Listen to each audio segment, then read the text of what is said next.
Welcome to another Running Tales podcast. Hi, my name is Michelle Lewis. 10 years ago, you'd have been lucky to see me run to the end of the road. These days, running is second nature to me. From marathons to park runs to putting my own running group through their paces. You'll often see me in suitably loud attire, getting ready to pound the pavements. And here's a secret, if I can do it, you can too. There's so many wonderful and inspiring stories in the world of running. And not just running, some of my favourite tales involve those who take to their wheelchairs, bikes or simply their own trusty feet in an attempt to get fitter, faster or just have some fun. In this podcast, I'm going to be in conversation with some of the most inspiring and fascinating of these people. Remember, it's your time, your speed, your way. The only person you need to keep up with is yourself.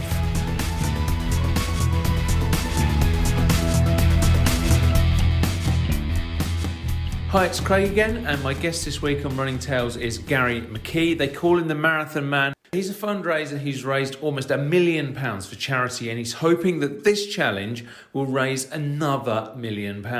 So first of all, I asked him to explain exactly what it is. Currently, I'm running 365 marathons in 365 days. Today was day 171. I'm using local routes. In fact, I've only actually used 2 routes on this challenge, and one was through at Keswick, and the only reason I went through was because the mayor had asked me to come through and he'd done some fundraising himself. So I used the same route. It starts and finishes at my own home. It means that I can get out. A lot of people think, why the same route? I couldn't do that, but it works for me. It's a disused railway line. It's now a cycle path, and it's the beginning of the coast to coast. So it starts at Whitehaven and it goes all the way through to the northeast. So from west to east. I run 26.5 miles on it every day. There's no traffic. People know where I'm at any time, who can want to join me. If they want to do a full marathon, they'll come at the beginning. If they want to do a half, they'll come to the halfway point. At the halfway point, I have a couple of people in a support vehicle who make me a cup of tea, and there's cake. There's always cake. And there's lots of people use that as a focal point just to come out and have a bit of a crack and see how I'm getting on. And loads of people bring different stuff, different cakes and biscuits, and they'll bring tea and coffee. And the community's really, really got together and supported me and got behind me. With it being warmer, they have cold sponges there for me. They have hot blankets in winter. They have hot water bottles. I sit in the car. I'm absolutely pampered, and so are my fellow runners. Somebody bought us like bathrobes, so that when we got there, if I needed to change clothes, we would throw our wet clothes off, put the bathrobe on, get a bit warm before we put, our clean clothes back on and come turned around at the 13-mile point. But it's all going really, really well at the moment. And I can hear people screaming at this podcast as we talk to say, well, that's fantastic. And with that support team behind you, there must be a pretty good reason behind it. But why on earth would anybody run 365 marathons in a year? To be honest, why 365? Because when people say why 365, the common thing to me is why not? I think I'm capable of doing that. And I don't think it's anything other than that. I'm only doing what I'm capable of doing. I became a fundraiser for Macmillan Cancer Support 20 years ago. My dad was diagnosed with cancer in 1997, and he was a cancer survivor. But I remember coming home from work. It was the 23rd of June, 1997, and I came home from work, and my family were sitting outside, and I knew something wasn't right. My mum was there, my sisters, and they were crying, and I came down the path, and I said, "What's wrong?" And I don't even remember what they said. But I remember going in the house, my dad was sitting in his usual chair, and he said to me, "I've got cancer." And one word sort of turned our world upside down. And my dad was a fella who got on with his life. He had a cancer diagnosis. He said, "I'll take care of that." He had an operation. He had a lung removed. And he got on with his life. He rolled his sleeves up. He was out on his bike. He went for a pint at a night time. He played dominoes. He was down at the local Legion. He was just, he was a phenomenal fella, to be honest with you. And he died 6 years later of a heart attack. And when he did, I wanted to do something in his memory, and I became a fundraiser for Macmillan, knowing the people were going through the terrible times that we'd gone through, and the worry. And I wanted to provide some funds to help them through the darkest times. So why 365? So 5 years ago, my dad would have been 80, and it was 20 years since his diagnosis. So 18, 20, simple maths. What am I going to do? I'm going to do 100 marathons in 100 days. And that's what I've done. And then last year, because of what happened with COVID and one thing and another, all the major events were cancelled due to COVID. The fundraising for the charities was non-existent. Shops were closed.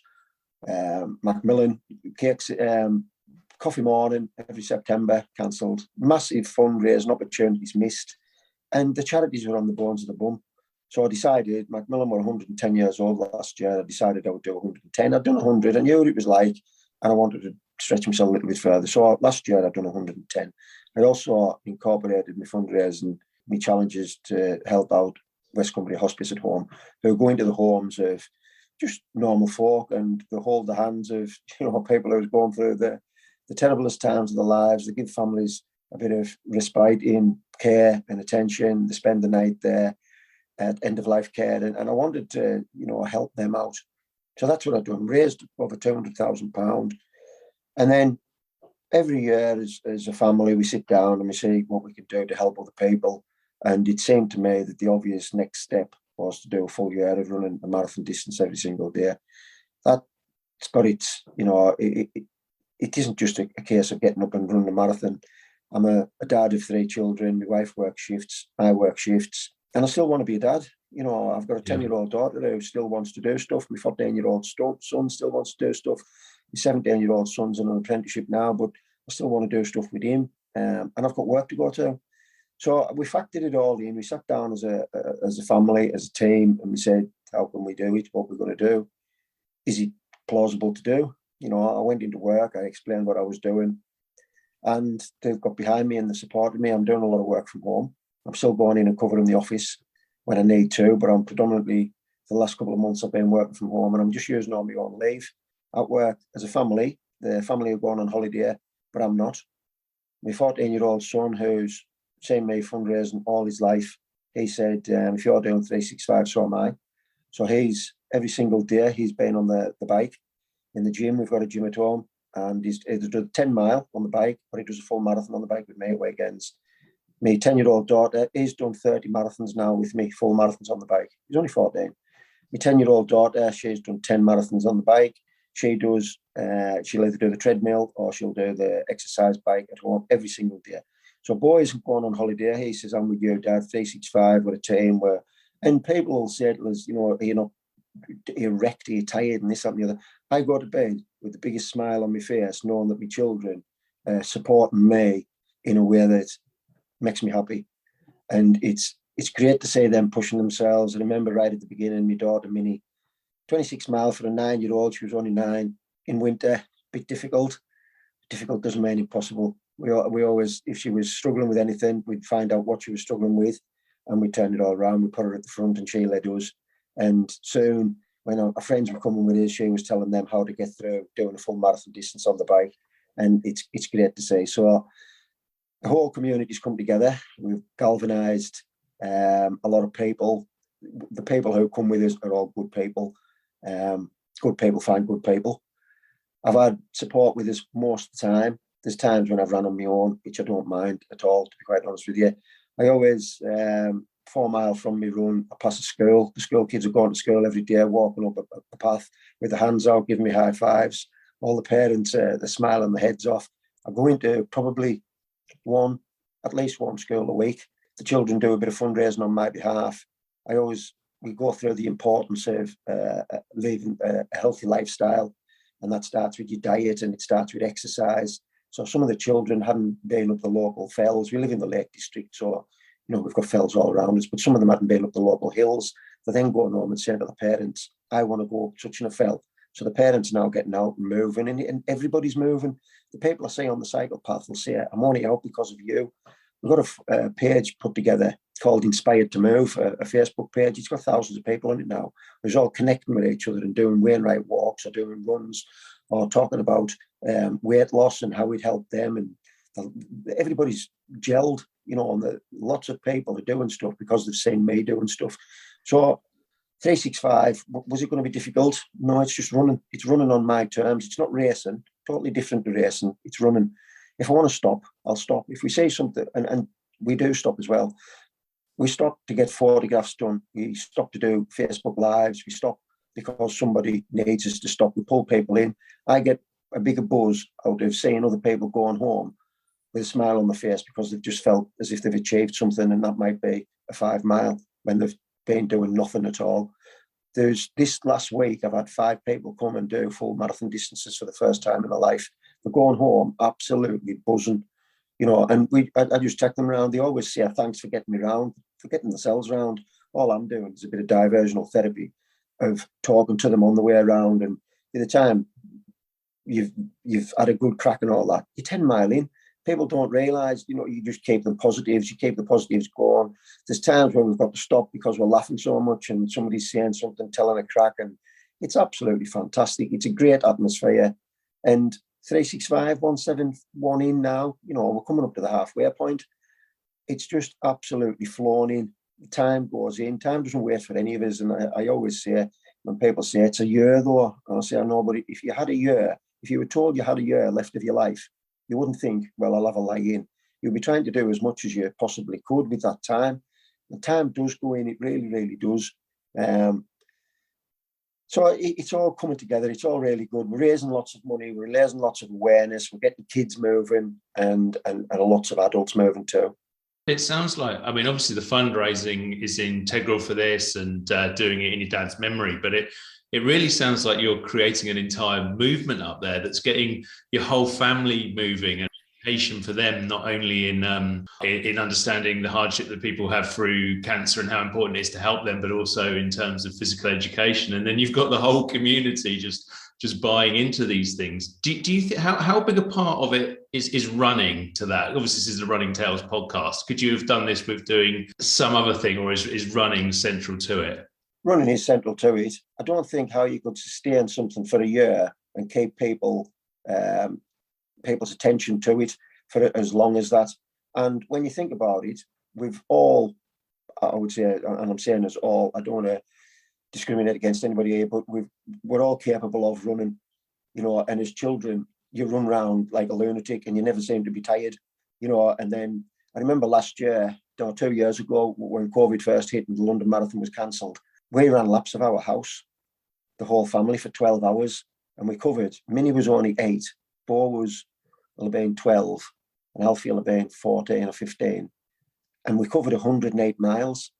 Minnie done 13, Bo done 26, Alfie done 27, and I done 42, and we raised £2,500, and the neighbours were coming out and putting drinks on the wall and stuff, and they were coming out just to clap.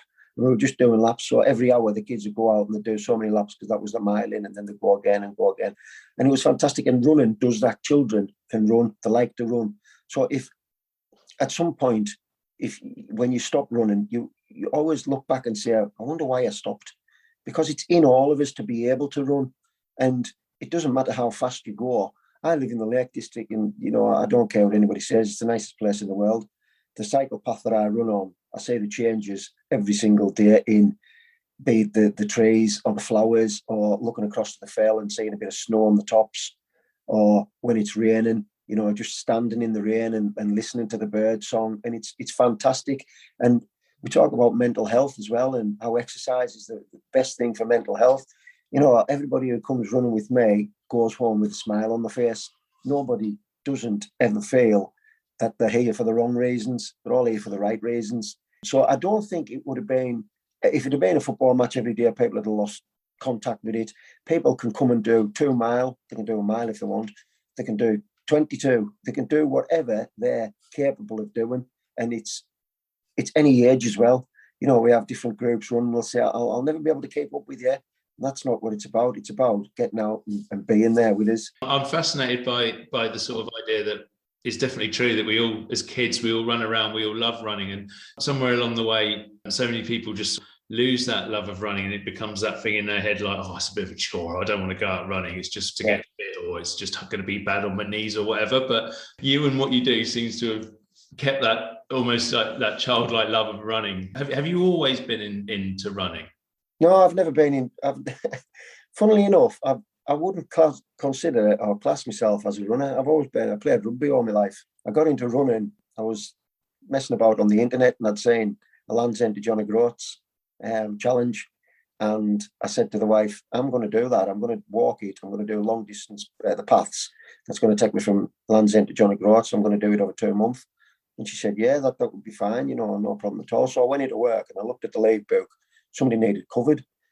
And I was on relief at the time, which meant I could get my leave easier than anybody else.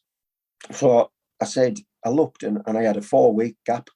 So I came back home and I said to the wife, I can't walk it. So if I can't walk it, the next best thing is to run it. She said, you're going to run from Land's End to John O'Groats. That's exactly what I'm going to do. And she said, how are you going to do that? I said, to be honest, I don't know. So when I went back into work the following day, I briefed the team and I said to 2 of the guys, I want you to stop back. I've got a job for you. I said, yeah, no bother. So I shut the door. I said, right, we're doing Land's End to John O'Groats. They said, what do you mean? I said, well, you're good on a bike, so you can cycle next to me. And you're a former long-distance lorry driver, so you know the route. We'll get a camper van, and you can drive the camper van. You know the maps. Sort the maps out, and away we go. So they were laughing their heads off. What about time off? I said, I'll sort that out. Don't worry about that. So that's what we done. We hired a camper van, drove down to Land's End, and I ran to John O'Groats. And each day, one of them, so I split it into, it was about 32 mile a day. So we had 3 sections. I'd do 10 mile and one of them would be cycling while the other drove the camper van. And he would get to a point and he'd phone the cyclist and he'd say, right, I'm on Tesco's car park. Be careful on this roundabout or whatever, or make sure you don't miss this turn. We had maps made out that the cyclist carried and he'd say, come on, let's get going. And it was absolutely the best thing I've ever done. It took me 27 days. We raised, I don't know, £30,000 at the time. And it just gave me that thing that, something, I'm not a bad runner, actually. Did you train for it? Well, living in the Lake District, it's pretty easy. If you train on hills, there's nothing more people can throw at you. So when you put on the flats, it just seems as if it's easy. So I trained in the fells. I was doing 30-mile back-to-backs for about a week. So I was doing building up. And I found it really, really rewarding. And when we got down there, it wasn't the Lake District. It was relatively flat. There was some, bumps in the road and what have you, but nothing to what I was used to. So we were fine. It was great. And it was an ideal thing to do because of the pace of life. While I'm running at 8-9 minute miles and somebody's cycling next to me and we're looking about and having a crack, and then people's finding out what you're doing and joining you, and you're going through little villages that you would never have thought of in the memory of man, and you're just stopping and looking at the thatches on the houses, and there's little streams, and somebody's saying, what are you on with?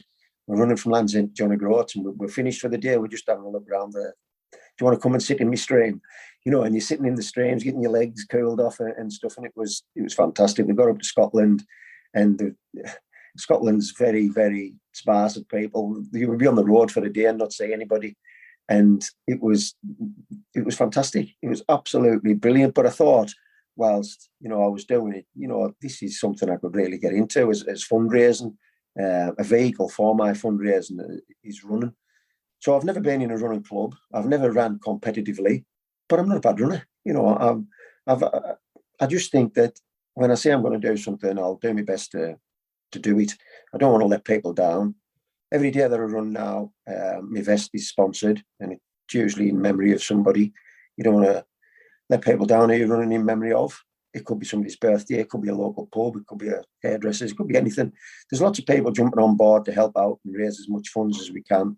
So if you guys are running, no, I've never been in a club, but I've always been able to run.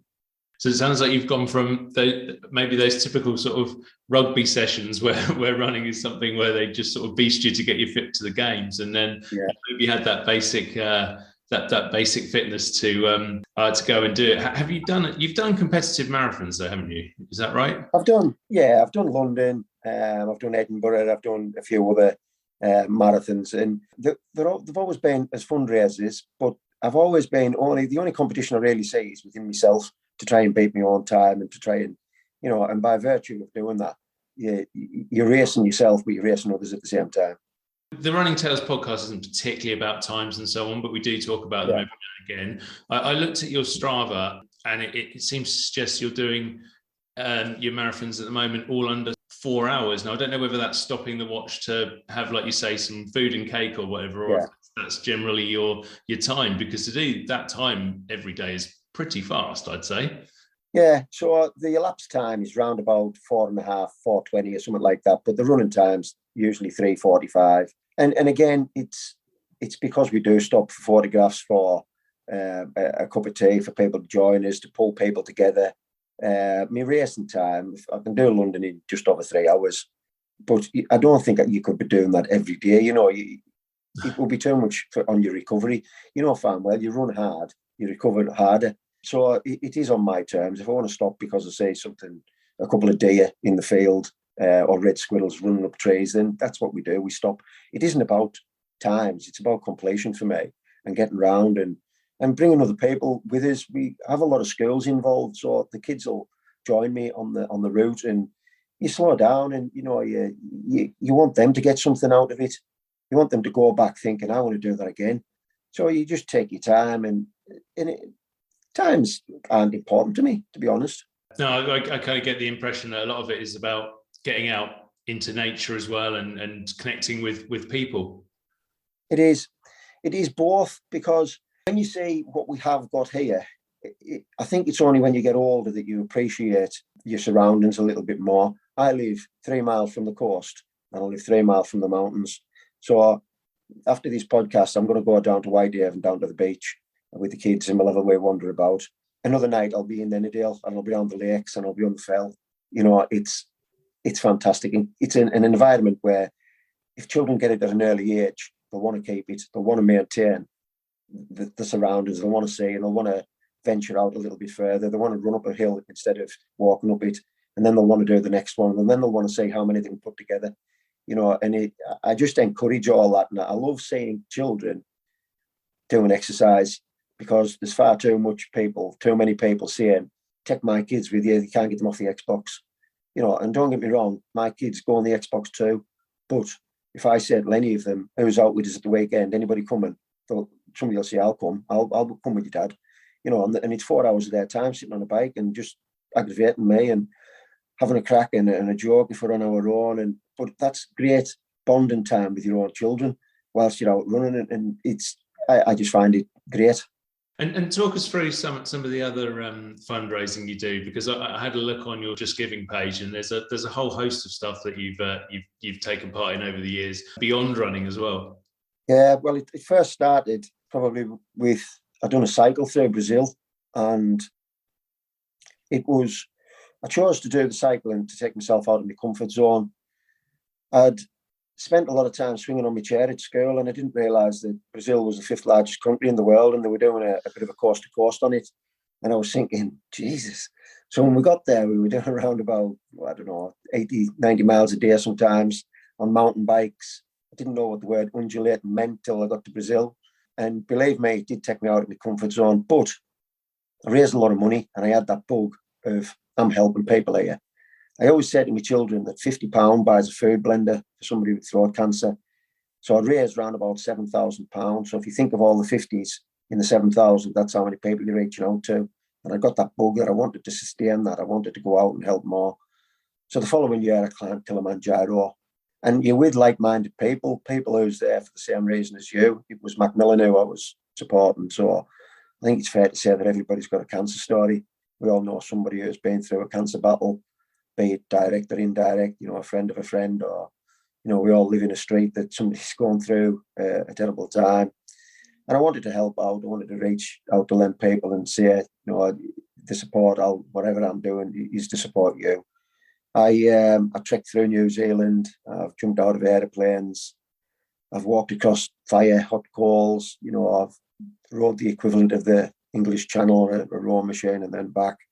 I ran my first London marathon. I actually ran from home to London to take part in the marathon. So I was doing around about 50 miles a week to get to London, and then I ran London on the Sunday. Have you heard of the Fred Whitton cycle route? I haven't, no.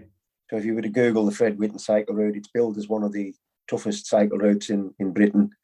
And I became the first man to run it a couple of years ago. It's 112 miles. It's about 12,000 feet of ascent. It's all the Lakeland passes. And it was tough, but tell me something tougher than going through a cancer battle.